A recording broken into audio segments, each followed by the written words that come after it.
Kasih saudara akan dibantu, mudah-mudahan bisa memperbantukan saudara lebih mudah secara visual. Saudara nggak perlu buka-buka Alkitab karena semua sudah disiapkan di situ. Beberapa saat yang lalu saya nonton seri di Netflix dengan judul Cinta Itu Buta atau Life is Blind. Sesuatu yang menarik bahwa mereka ini semua mencari jodoh di dalam acara tersebut. Tetapi mereka tidak bisa berjumpa satu dengan lainnya. Dia masuk ke satu ruangan tertutup yang perempuan sama yang laki. Mereka boleh tanya apa saja tanpa bisa melihat, cuman hanya mendengar.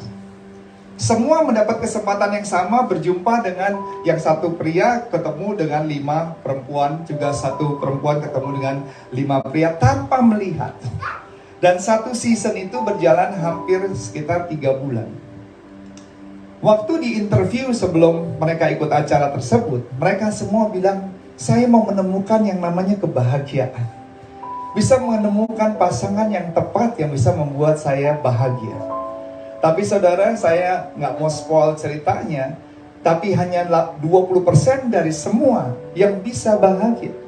Karena 80% situasi dan kondisi membuat di akhir acara tersebut nangis, kecewa, marah, dendam, kesal, saudara.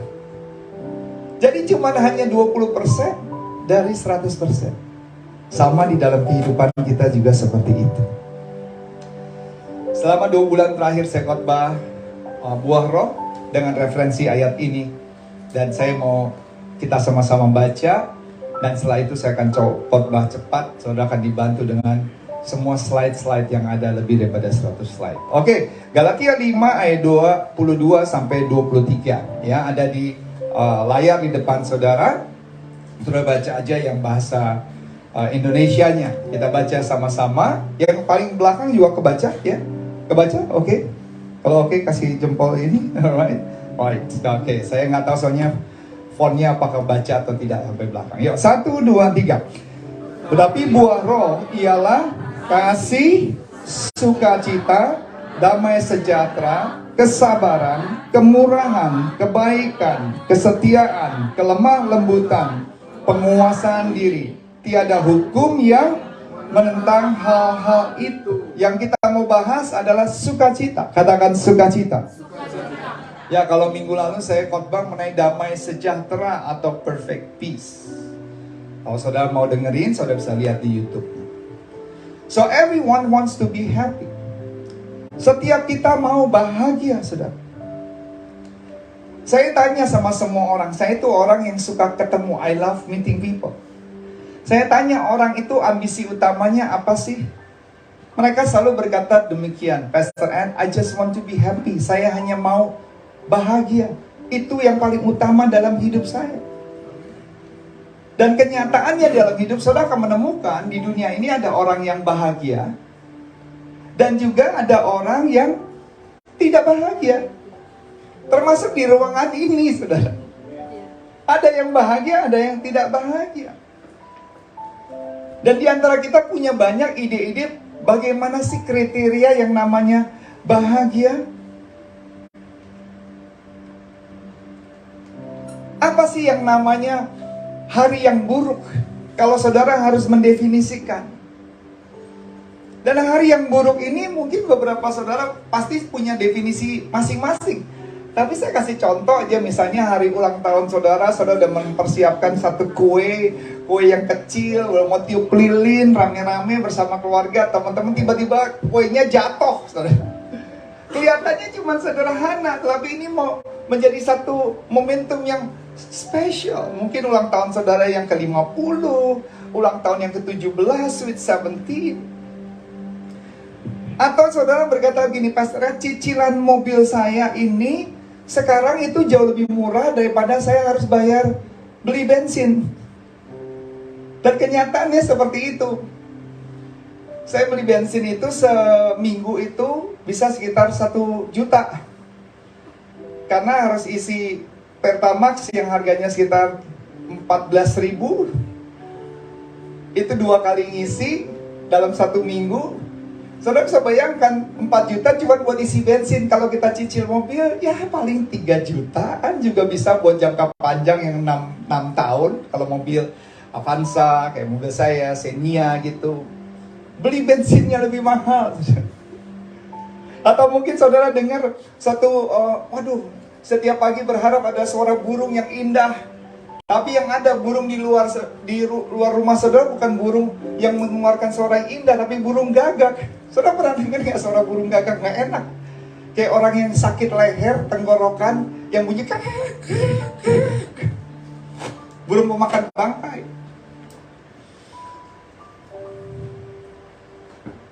Itu mudah saudara, kalau saudara bahagia, kalau semuanya berjalan dengan baik. Tapi pertanyaannya, kalau keadaan tidak berjalan sesuai dengan apa yang saudara inginkan, saudara bisa tetap bahagia enggak? Filipi 4 ayat 4, coba apa yang Filipi 4 ayat 4 katakan? Yuk baca bersama-sama dengan suara yang keras. 1, 2, 3. Bersukacitalah senantiasa dalam Tuhan. Sekali lagi kukatakan apa? Bersukacitalah. Tapi sebenarnya kata asli bahagia, happiness, itu sangat bergantung dengan situasi dan keadaan. Artinya gini, saya ini bahagia kalau keadaannya baik-baik. Tapi saya tahu nih besok saya akan menghadapi keadaan yang tidak baik. Dan belum besok pun saya udah rasanya nggak sukacita, nggak bahagia. Bisa seperti itu. Saudara tahu, joy is an attitude. Sukacita adalah sebuah sikap. Sukacita adalah sebuah pilihan yang saudara harus putuskan dalam hidup saudara. Karena joy, sukacita itu berbicara di dalam hati, bukan bergantung dengan situasi dan kondisi yang ada di sekeliling saudara. Mungkin saudara masih belum bisa menerimanya. Saudara bilang, khotbah sih gampang Master Ed. Oke, nanti saya akan ceritakan di bagian akhir kesaksian perjalanan kehidupan saya. Kalau saya memilih untuk tergantung dengan keadaan, saya nggak mungkin tersenyum. Saya nggak mungkin di usia 54 mau jalan 55 ini masih bisa memberikan semangat sama orang, memberikan motivasi sama orang. Masih bisa lari seminggu 3 kali, masih bisa ke gym, masih bisa sepedaan, masih sibuk bekerja, mengembangkan juga usaha F&B juga, dalam ministry juga, in so many things, dari pagi sampai kembali lagi jam 12 malam, dan tetap semangat di dalam kehidupan. Kalau orang pikir, oh terang aja hidupnya, nggak ada masalah. Nggak ada masalah kalau saudara sudah mengembuskan nafas yang terakhir. Tapi selama kita masih bernafas, tetap masalah itu nggak perlu saudara undang. Itu bisa datang tanpa undangan saudara. Tapi sukacita itu bukan tergantung dengan keadaan. Tapi sukacita adalah hati kita yang penuh dengan ucapan syukur kepada Tuhan. Kita berikan tepuk tangan yang meriah buat Tuhan Yesus. Haleluya. Karena daripada itu, pilihlah untuk bisa bersukacita. Saudara bisa memilih kok untuk bersukacita apapun kondisi, situasi, dan keadaan saudara. Ini yang membuat hidup ini menarik. Let's make life enjoyable. Saya ketemu banyak orang punya banyak hal, punya segala-galanya, tapi susah untuk sukacita. Tapi saya ketemu orang yang tidurnya aja di papan, rumahnya kecil, semua dapur, ruang tamu, kamar mandi, tempat tidur, semua jadi satu. Tapi itu bahagia banget dari hari lepas hari, penuh dengan senyuman, sukacita. Kenapa? Karena mereka mau milih untuk bisa bersukacita. Sayangnya kita anak-anak Tuhan, udah punya Tuhan, tapi banyak bersungut-sungut. Kenapa kita fokus dengan apa yang tidak kita miliki? Tapi kita fokus yuk dengan 5 roti dan 2 ikan. Apa yang Tuhan titipkan, bilang Tuhan terima kasih. Maka Tuhan akan percayakan perkara yang lebih besar. Yang mau katakan amin. Ya, kita berikan tepuk tangan yang meriah buat Tuhan Yesus. Oke, ada 3 hal saudara. Why we should have joy. Saudara boleh screen capture, saudara boleh catat, akan makan banyak pelajaran-pelajaran yang saya mau bagikan. Walaupun kelihatannya ayat-ayatnya semua sederhana. Kenapa kita harus bisa bersukacita, dan nanti ada 3 hal lagi bagaimana kita bisa bersukacita.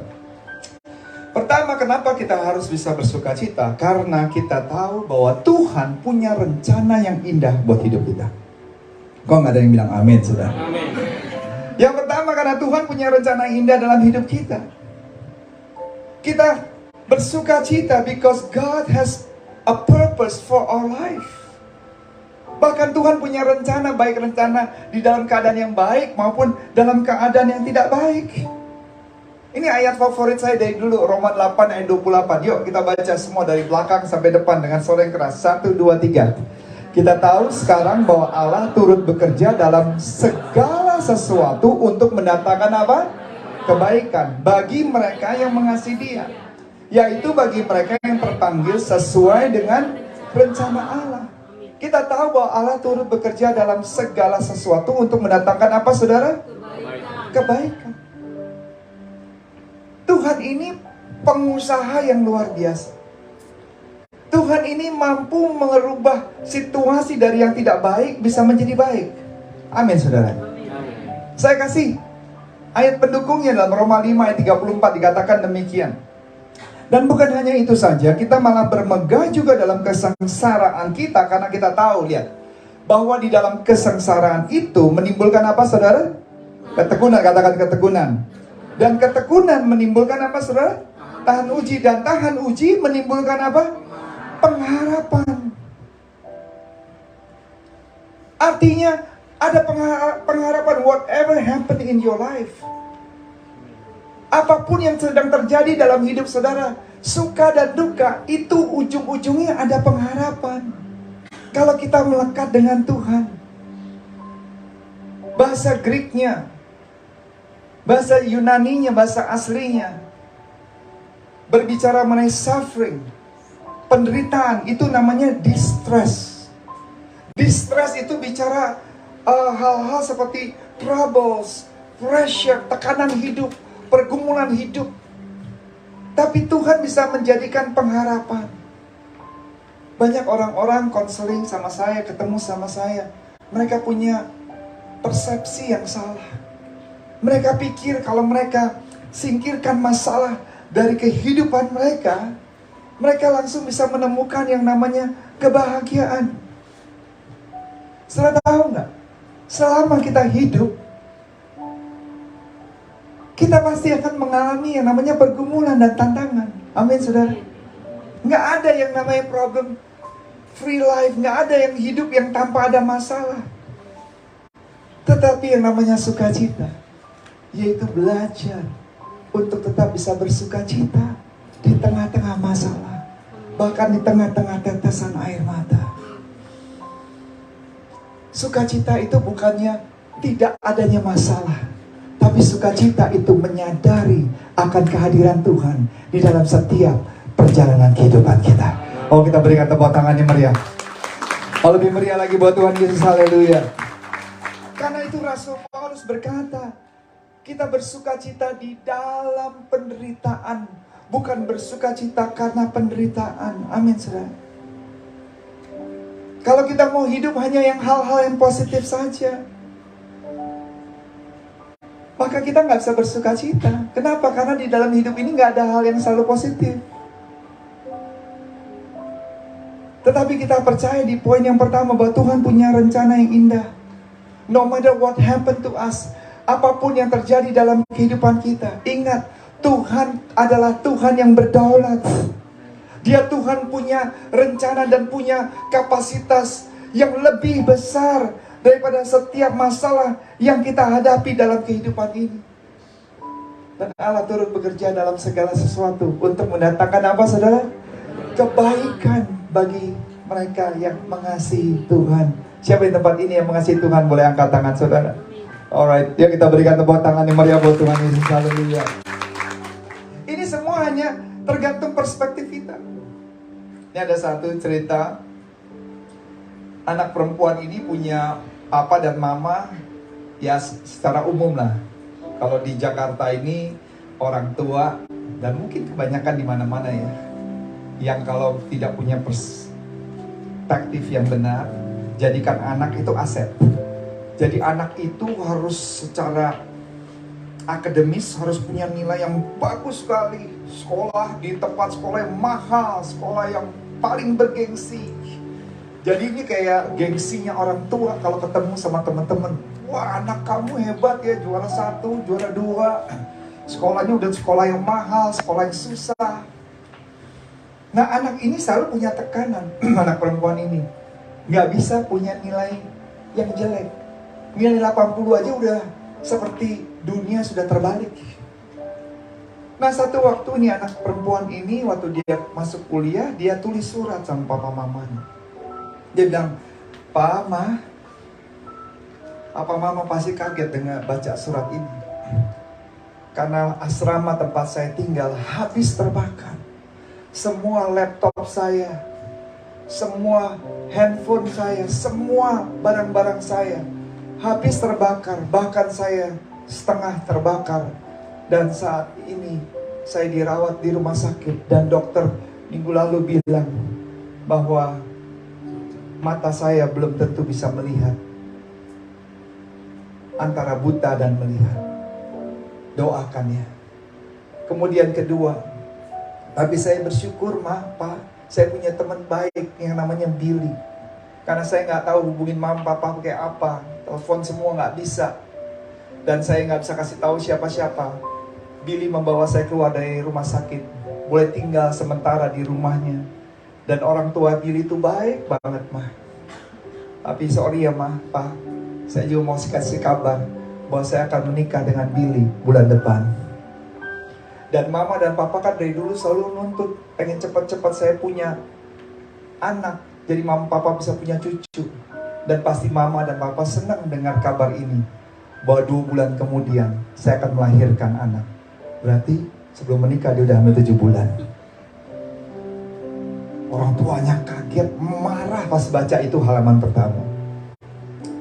Di halaman kedua, anaknya bilang, pasti mama dan papa lagi marah dan kaget. Tapi sebenarnya apa yang saya sampaikan semuanya tidak benar.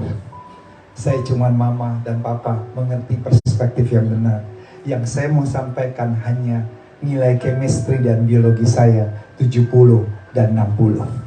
Maksudnya dia tahu papa mamanya pasti akan marah sekali kalau tahu anaknya nilainya jelek. Tetapi sebelumnya pasti akan lebih marah lagi kalau tahu anaknya sudah hamil sebelum menikah. Dan dengar kena anaknya masuk rumah sakit dan semua. Dikasih perspektif, ada masalah yang jauh lebih besar.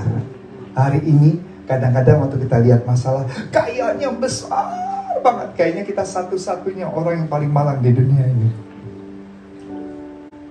Tapi ada orang yang jauh lebih punya masalah dia daripada kita. Lihat perspektif yang benar. Ingat bukan masalahnya, tapi ingat dalam setiap masalah ada Tuhan yang menyertai kita. Sadrak dan Mesak Abednego di tengah-tengah api yang sudah dipanaskan 7 kali, dia tetap tenang karena dia tahu selama dia jalan sama Tuhan, Tuhan tidak pernah mempermalukan orang yang berharap dan bersandar kepada Dia. Yang setuju katakan amin. Kalau kita berikan tepuk tangannya meriah buat Yesus. Kalau lebih meriah lagi buat Tuhan Yesus, haleluya. Artinya problem, masalah itu punya purpose. Problem have a purpose. Amin saudara. Masalah itu punya purpose. Problems have a purpose. As simple as that. Yuk kita baca lagi dalam kalau saudara lihat ini ilustrasi tadi, sesuatu yang menarik. Ini bicara perspektif. Saya mau tanya sama saudara, itu angka berapa saudara? Siapa yang bilang angka 6 boleh angkat tangan saudara? Siapa yang bilang angka 9? Lah nggak ada yang ngangkat tangan. Ini kalau nggak 6 ya 9 saudara. Oke, saya tanya sekali lagi. Saya nggak jebak saudara-saudara, kalau salah nggak harus keluar dari tempat ini. Ini cuma pengen tahu siapa yang melihatnya itu angka 6, angkat tangan saudara. Oke, puji Tuhan yang angkat tangan jujur, termasuk Pak Sam. Siapa yang melihatnya angka 9? Oh, lebih banyak yang angka 9. Tahu jawaban yang benar yang mana? Dua-duanya saudara. Kalau saudara lihat dari sini ya angkanya 6. Kalau lihat dari sini ya angkanya 9. Tergantung saudara berdiri di mana, tergantung perspektifnya apa. Kadang-kadang kita sering berdiskusi sesuatu yang sebenarnya Kita harus tahu dulu perspektifnya. Maka itu saya bilang, masalah itu punya tujuan. Problem have a purpose. Amin, saudara. Dan kita baca yuk Yakobus 1 ayat 2 sampai 4. Ya sama-sama. 1, 2, 3. Sebab kamu tahu bahwa ujian terhadap imanmu itu menghasilkan ketekunan, dan biarkanlah ketekunan itu memperoleh buah yang matang supaya kamu menjadi apa, saudara? Sempurna dan utuh dan tak kekurangan sesuatu. Baca coba, saudara. Sempurna, utuh dan tak kekurangan apa, saudara? Sesuatu apapun. Mulainya dari apa, saudara? Lihat, mulainya dari ujian. Katakan ujian. Ujian itu menghasilkan sebuah ketekunan, supaya pada ujungnya saudara menjadi sempurna, menjadi utuh, dan tak kekurangan apa? Sesuatu apapun. Artinya masalah ini bukan menghancurkan saudara. Tinggal respon saudara gimana waktu saudara hadapi masalah. Ini yang menentukan saudara hancur atau tidak. Ujian iman ini menghasilkan ketekunan. Dan bahkan it make us stronger. Membuat kita menjadi lebih kuat. Menjadi lebih kuat, semakin kuat dan semakin kuat, sehingga akhirnya become perfect and complete and lacking in nothing. Menjadi sempurna, menjadi utuh dan tidak kekurangan sesuatu apapun. Karena apa? Kita menjalankan ujian, berjalan dalam lembah kekelaman bersama dengan Tuhan. Tuhan tidak menghancurkan kita, walaupun kadang-kadang kelihatannya perjalanannya ke bawah, tapi selama kita bergandengan sama Tuhan, Tuhan bisa angkat lagi ke atas, dan kita akan terus berjalan, karena rancangan Tuhan bukan kecelakaan, tapi rancangan Tuhan buat kita adalah hari depan yang penuh dengan pengharapan. Oh, kita berikan tepuk tangan yang meriah buat Yesus. Oh, lebih meriah lagi buat Yesus. Haleluya. Yang pertama, kenapa kita harus bisa bersuka cita? Karena Tuhan punya rencana. Yang kedua, Tuhan telah memberikan kita apa, saudara? Pengharapan. Katakan pengharapan. Katakan lebih keras. 1, 2, 3. Pengharapan. Oke, Roma 15 ayat 13. Yuk kita baca. 1, 2, 3. Apa, saudara? Semoga Allah sumber pengharapan. Katakan Tuhan sumber pengharapan. Bilang sama kanan kiri, saudara, Tuhan sumber pengharapan kita. Artinya gini, sebagai orang percaya, siapa sih di sini yang percaya kita sebagai orang percaya? Angkat tangan, saudara. Alright, masih belum semuanya. Sekali lagi saya tanya, siapa di tempat ini yang percaya kita adalah orang percaya mengasihi Tuhan? Amin. Sebagai orang percaya, saya ingin katakan, kita harusnya hidup selalu punya pengharapan. Jangan seperti kita orang yang tidak punya pengharapan, yang hopeless.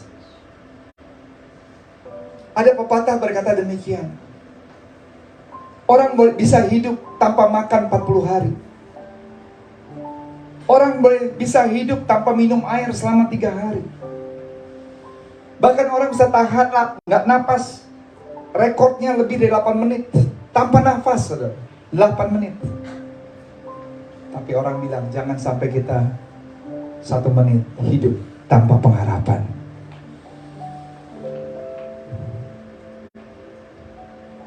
You who are in Christ, siapa yang ada di dalam Kristus, selalu harus punya pengharapan. Karena kita punya Yesus yang tinggal dalam hidup kita. Amin, saudara. Amin. Saya suka ayat ini, 1 Yohanes 4 ayat 4. Ya, sama-sama baca dengan suara keras. 1, 2, 3. Tetapi anak-anakku, kalianlah milik Allah. Kalian sudah mengalahkan nabi-nabi palsu, sebab roh yang ada padamu lebih berkuasa daripada roh yang ada pada orang-orang milik dunia. Yang percaya katakan amin. Roh yang di dalam saya, dalam saudara, katakan sama-sama ya. Roh yang di dalam saya, semua sama-sama dengan iman. Roh yang di dalam saya lebih berkuasa, lebih dahsyat daripada yang di luar. Tapi sayangnya, saudara, dengarkan baik-baik. Banyak orang itu membangun kehidupannya di atas fondasi yang tidak kokoh hidupnya. Jangan salah artikan ya, karena saya kan juga orang dari marketplace juga, jadi saya bisa paham saya bicara seperti ini, baik sebagai hamba Tuhan tapi orang dari marketplace juga. Maksudnya begini, hidup yang 100% dibangun hanya di atas pasir, yaitu hanya bergantung misalnya dengan saham, orang yang suka stock market, atau juga dengan penampilannya atau secara materi yang dia miliki, mau itu jam, batangan emas, investasi, atau juga dengan salary, gaji. For the rest of our life, He is our best friend, He is our Father, He is our Lord Jesus Christ, and He is for you 24/7. Woo! I'm so excited. Saya bergairah sekali because I know roh yang di dalam saya itu adalah Jesus Christ. Dan roh yang di dalam saya lebih besar daripada roh yang ada di luar sana. Dan kalau Allah ada di pihak saya, siapa yang akan menjadi lawan kita? Kita akan keluar menjadi pemenang, bahkan lebih daripada pemenang. Come on church, kita berikan tepuk tangan di Minneapolis. Kalau lebih semangat lagi, berikan tepuk tangan yang dahsyat buat Tuhan. Haleluya. Nah, ini ayat favorit saya, Yesaya 43. Saudara pulang, catat, hafalin, renungkan, bisa menjadi bahan komsel. Ini ayatnya sama-sama, Yesaya 43 ayat 1-3. Ya, sama-sama pelan-pelan resapi, aminkan, dan percaya. 1, 2, 3. Beginilah firman Tuhan, janganlah takut sebab aku telah menebus engkau. Aku telah memanggil engkau dengan namamu. Engkau ini apa? Kepunyaanku. Apabila engkau menyeberang melalui air, aku akan menyertai engkau. Atau melalui sungai-sungai, engkau tidak dihanyutkan. Apabila engkau berjalan melalui api, engkau tidak akan dihanguskan. Nyala api tidak akan membakar engkau. Lihat, sebab akulah Tuhan, Allahmu yang Maha Kudus, Allah Israel, Juru Selamatmu. Wow. If you are a believer, siapa yang tempat ini sebagai orang percaya, saya mau tanya dan angkat tangan saudara sekali lagi sama-sama. Sebagai saudara orang percaya, ingat, God is for you. Tidak ada satupun yang bisa mengalahkan saudara. Bahkan the devil, iblis tidak bisa menghancurkan saudara. Orang yang jahat tidak bisa mencelakakan saudara. Dan kalau begitu berarti siapa lagi? Ya Tuhan. Ya Tuhan gak mungkin mencelakakan saudara. Tuhan akan menolong saudara. Tuhan akan mengayomi saudara. Artinya dalam setiap perjalanan kehidupan saudara, saudara gak pernah sendirian. Amin. Saudara selalu ada dengan sahabat yang sejati, yaitu Jesus Christ. For the rest of your life, sampai saudara mengembuskan nafas di dunia. Dan nafas yang kedua, saudara ada di surga bersama dengan Yesus. Oh, kita berikan tepuk tangan yang meriah buat. Oh, yang lebih semangat lagi dong buat Tuhan. Haleluya. Itu alasan kita bersuka cita. Amin, saudara. Sukacita itu seperti otot, saudara. Otot itu kalau nggak dilatih, dia akan menjadi lemah. Saya ini baru belakangan baru belajar lari. Jadi saya dari dulu aktif sekali dalam olahraga lain, sepeda, workout, dan lain-lainnya. Pilates, yoga, semua buat core muscle, fleksibilitas, core, main badminton juga. Tapi lari ini bagi banyak orang mungkin lari, gampang, maksudnya lari.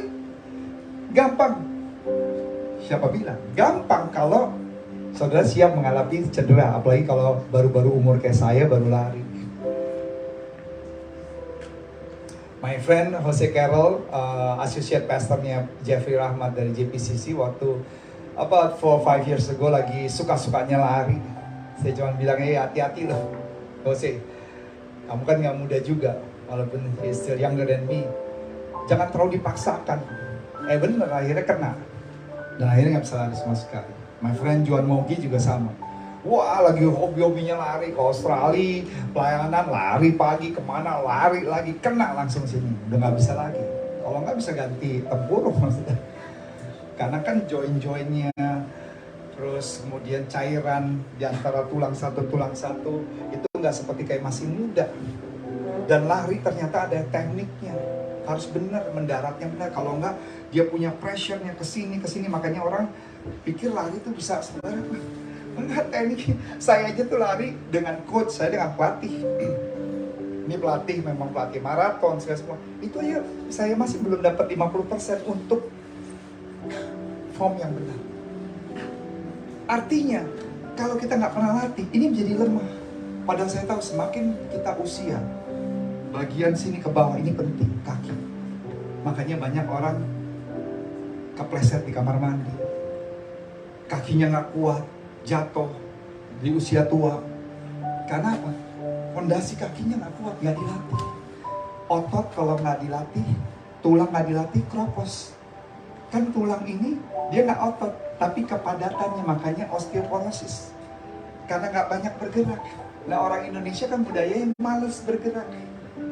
Kalau di luar negeri kan kemana-mana ya sendiri, apa jalan, naik MRT, naik tangga, udah umur 70, umur 80. Jadi dilatih terus, bersihin rumah juga sendiri kan dilatih terus, kerja sendiri.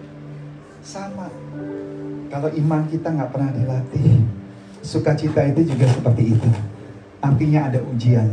Waktu ada ujian jangan kabur, dekat sama Tuhan, datang ke gereja, punya support system, orang-orang yang bisa mendukung, mendoakan, memberikan semangat.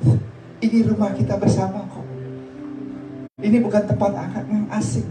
Di sini tempat di mana saudara bisa cerita apa adanya.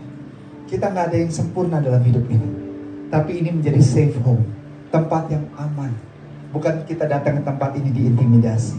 Bukan kita datang ke tempat ini kita udah jatuh buat kesalahan, terus tambah dipermasalahkan.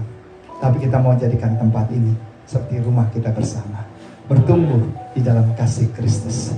Anak, cucu semua bersama-sama dan merasakan bahwa Tuhan Yesus itu nyata. Melalui siapa? Melalui kita semua bersama. Yang setuju katakan amin. Kalau kita berikan tepuk tangan yang meriah buat Tuhan. Oh, lebih meriah lagi buat Tuhan Yesus. Haleluya. Oke, saya tutup dalam 5 menit 10 menit yang terakhir ini. Saudara diberkati, amin saudara. Amin. Bahwa kita ini bisa bersukacita karena Tuhan punya rencana yang indah dalam hidup kita. Tuhan punya pengharapan. Dan Tuhan selalu ada bersama dengan kita. Dan saat ini ada 3 hal singkat. Bagaimana sih Pastor Ed saya bisa bersukacita? Ini penting.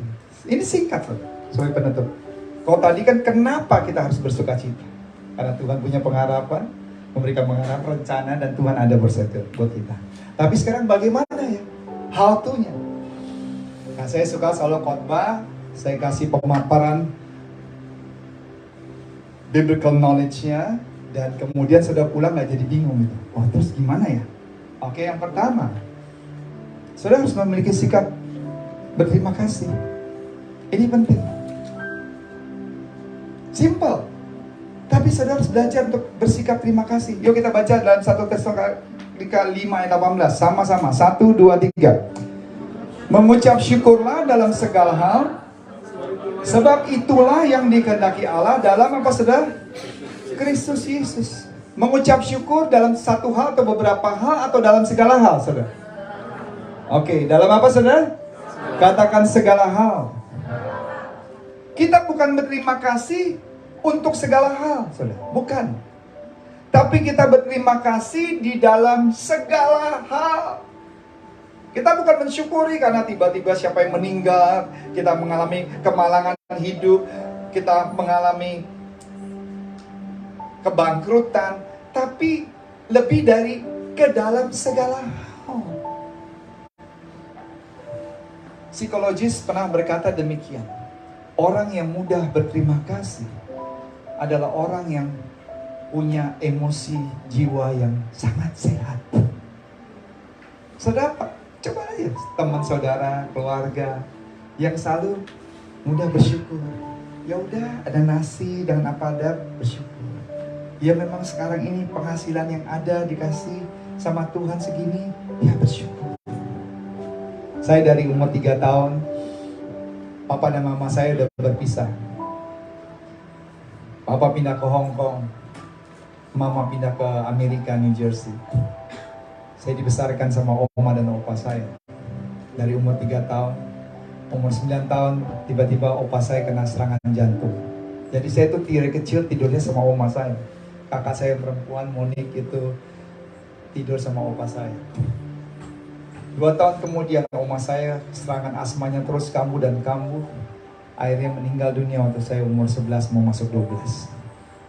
Dan saya harus tinggal di rumah adik mami saya. Tapi adik mami saya itu sama suaminya bertengkar terus. Nggak tahan saya. Di rumahnya ada 29 anjing.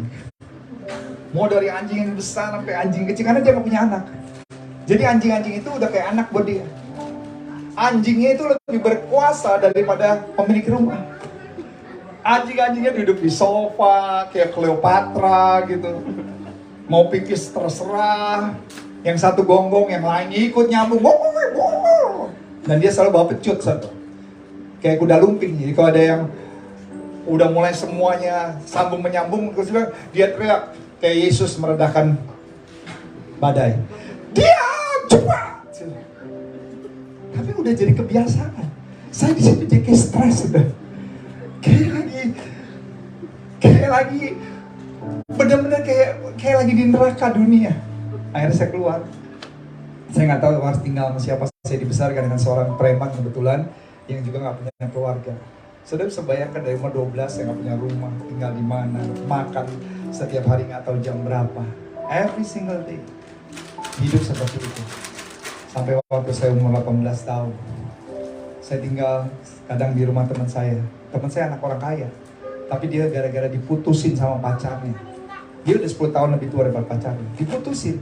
Bunuh diri, saudara. Tapi untung diselamatkan. Saya bilang nih orang hidup baik-baik, keluarga hebat, luar biasa aja. Karena soal pacarnya bunuh diri. Apalagi saya. Dan saya memutuskan dengan hal yang sama. Minum baygon setengah kaleng. Melakukan persis yang sama di kamar dia pada samping ada. Puji Tuhan, teman-teman sempat pulang, selamatkan saya, bawa ke rumah sakit, ke ICU. Mereka yang membiayai semua. Dan waktu saya keluar dari rumah sakit, saya cuma bilang, kalau saya mati, nggak ada yang peduli nih sama saya. Akhirnya saya nekat berangkat ke Amerika, kerja, banting tulang, bayar uang sekolah, bayar tempat tinggal, semua sendiri. Padahal kalau ditanya papa, kayaknya jangan ditanya. Kalau saudara yang beberapa tahu, dia bendahara umum GBI Senode. Itu my dad. Udah berapa periode sampai sekarang. Tapi saya nggak dapat kiriman sama sekali. Jadi saya kerja jam 2 pagi udah jadi loper koran, nganter koran sampai jam 4. Istirahat 3 jam, jam setengah 8 udah masuk sekolah. Tidur bentar 3-4 jam, 4 jam, jam 6 udah kerja di pelayan restoran waiters. Terus hari Jumat, Sabtu, Minggu juga jadi waiters. Bisa 2 shift. Supaya apa? Bisa bayar sekolah. Apartemen. Dan saya bisa selesaikan saya S1 saya. S2 saya. Tapi waktu itu saya marah sama Tuhan. Saya benci sama Tuhan. Saya bilang, Tuhan, saya mau buktikan. Tanpa Tuhan saya bisa. Dan bisa. Tapi ada satu titik dalam hidup saya. Saya menyadari kita boleh punya semuanya, tapi kalau kita nggak punya Tuhan, kosong sebenarnya. Apa sih kayaknya apa yang kita dapatkan kayaknya kurang terus, nggak pernah penuh ini, tankinya kosong. Sampai akhir satu waktu pelayanan Pak Andreas Raharjo, yaitu associate pastornya Pak Yeremia Rim dari saat waktu itu, pelayanan retret di Amerika, saya jadi ketua panitianya dan saya disitulah terima Yesus. Dan setelah itu saya baru bilang, terima kasih Tuhan. Saya bersyukur untuk semua perjalanan hidup ini. Walaupun sampai hari ini saya nggak pernah satu meja makan bersama dengan ayah dan ibu saya, walaupun dua-duanya masih hidup. Mereka bisa sampai umur saya 3 tahun, saya nggak ingat lah. Tapi sampai saat ini dua-duanya hidup, punya keluarga sendiri, papa, mama nggak nikah lagi. Tapi ingin sih punya kerinduan, rasain. Satu waktu Tuhan, pengen sih gimana sih rasanya sebagai anak sama orang tua satu meja. Gak pernah, tapi saya bilang saya tetap bersyukur sehingga saya bisa cerita kesaksian ini supaya bisa menjadi inspirasi buat saudara semua. Hidup ini gak seperti selalu apa yang kita inginkan, apa yang kita harapkan, Tapi apapun yang Tuhan percayakan, kita bilang, thank you Jesus for this journey. Kita berikan tepuk tangan yang meriah buat Tuhan Yesus. Yang kedua, memiliki sukacita di dalam memberi. Wow. Ini adalah gaya hidup saya juga, dan saya bisa ada sebagaimana saya ada karena pengajaran ini. Firman Tuhan berkata, Kisah 20 ayat 35. Yuk baca sama-sama. 1, 2, 3. Terus mengingat perkataan Tuhan Yesus apa? Sebab ia sendiri telah mengatakan, adalah lebih berbahagia memberi daripada menerima. Sejak saya terima Yesus, hidup saya berikan waktu saya, semua yang saya miliki secara materi, semuanya. Mulai dari mobil, mulai dari jam, mulai dari diamond, dari rumah, 3 rumah yang saya beli karena bekerja, karena usaha, dan semuanya saya persembahkan buat Tuhan. Sampai bisa bangun rumah Tuhan pada saat waktu itu lebih daripada 30M, tanpa harus kumpulkan pengusaha-pengusaha, tapi apa saja yang kami punya, apa yang bisa kami berikan, dan kami terus berikan secara konsisten. Supaya apa? Karena saya tahu terlebih bahagia kita bisa memberi daripada kita bisa menerima. Waktu kita memberi dengan sukacita, waktu sudah mendukung pekerjaan Tuhan, dan jadikan ini rumah kita bersama. Biar setiap apa yang Tuhan titipkan dalam hidup saudara. Kalau persepuluhan itu belum memberi saudara, itu baru mengembalikan. Jadi saudara jangan berpikir, oh saya kasih persepuluhan. No, itu baru mengembalikan. Ujilah aku, maka aku bukakan tingkap-tingkap langit. Tapi di luar persepuluhan saudara memberi, mendukung. Nggak usah pusing, nanti uangnya diapain uangnya. Nggak usah, karena saudara memberi dengan hati yang penuh sukacita kepada Tuhan.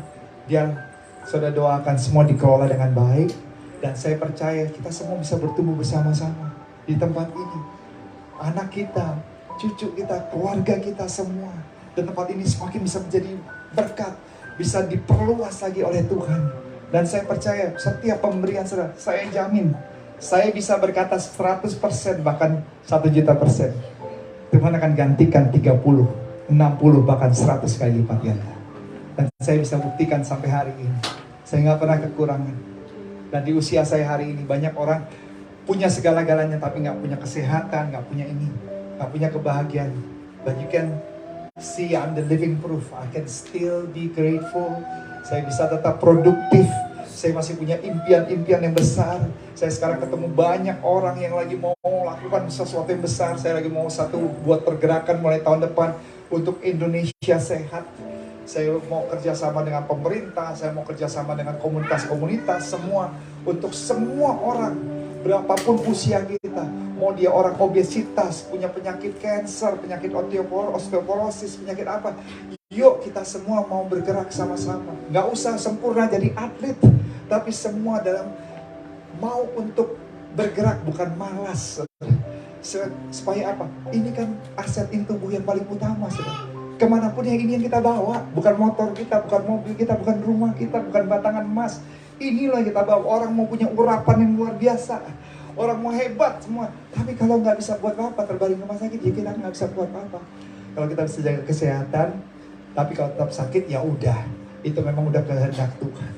Tapi selama kita masih bisa, yuk. Artinya saya masih punya impian-impian yang besar. Bukannya berarti, udah tua, udah mindsetnya udah tua, buat yang anak-anak muda. Enggak, saya cuma bilang kayak Kaleb di umur 80, dia bilang Tuhan berikan gunung ini padaku. Dan saya berdoa buat setiap sudah berapapun usia, punya impian yang besar, raih impian itu bersama dengan Tuhan, dan jadikan tempat ini menjadi rumah kita bersama, dan berikan yang terbaik, dukung yang terbaik. Saya percaya Tuhan akan memberkati perekonomian saudara, keuangan saudara, bisnis saudara, pekerjaan saudara. Yang setuju katakan amin. Mau kita berikan tepuk tangan yang meriah buat Yesus. Kalau lebih meriah lagi buat Tuhan Yesus. Yang terakhir, amin saudara, yang terakhir. Oke, yang terakhir. Yang poin ketiga, memiliki kerinduan untuk melayani. Jadi bersyukur, memberi, untuk melayani. Ini kunci kita bisa bersukacita. Firman Tuhannya, ayat yang terakhir, Markus 8 ayat 35. Yuk sama-sama baca, 1, 2, 3. Sebab siapa yang ingin menyelamatkan nyawanya akan kehilangan nyawanya. Akan tetapi siapa yang kehilangan nyawanya demi aku dan Injil akan menyelamatkan nyawanya. Saudara tahu, orang-orang yang paling bahagia dalam hidup ini adalah semua orang yang sibuk melayani. Yang tidak punya kesempatan lagi berpikir, am I happy? Kenapa? Karena fokusnya adalah melayani satu dengan yang lainnya. Sukacita itu adalah bukan hanya fokus selalu kepada diri kita, keluarga kita, tapi lebih kepada fokus apa yang saya bisa kontribusikan kepada sesama. Saya berdoa, apapun yang saya bisa lakukan di tempat ini, dengan segala aktivitas dan kegiatan apapun juga, sedang nggak semua harus jadi worship leader, singers, choir, musician, orang yang di multimedia punya skill-skill khusus. Tapi saudara bisa datang ke Pak Sam, ke Pak Andy, semua leaders tempat ini, dan katakan, Pak, apa yang saya bisa bantu di tempat ini? Mungkin pelayanan sosial, pelayanan apa saja yang kita sama-sama mau, untuk bukan hanya fokus apa yang saya bisa dapatkan, tapi apa yang kita bisa berikan. Saudara akan menjadi gereja yang sehat, dan saudara akan bisa menjadi mercusuar buat di Kerawang tempat ini. Jangan pernah saudara bilang, saya kan cuma komunitas kecil. Semua segala sesuatu mulai dari kecil. Benih itu mulai dari kecil. Tapi kalau kita nggak pernah tanam, kita nggak pernah pupuk, maka nggak akan pernah bertumbuh. Tapi saya percaya dengan iman, maka namanya aja udah rise and shine, right? Kita bertumbuh dan bersinar. Dan biarlah ini bukan sekedar hanya slogan, tapi kita semua mau terlibat. Dan saya percaya Tuhan akan memberkati gereja ini, Tuhan memberkati keluarga saudara, Tuhan memberkati hidup saudara. Dan saudara bisa berkata, thank you Pastor Ben, saya bisa bersuka cita karena Tuhan yang ada bersama dengan saya. Tuhan Yesus memberkati. Kita berikan tepuk tangan yang meriah buat Tuhan.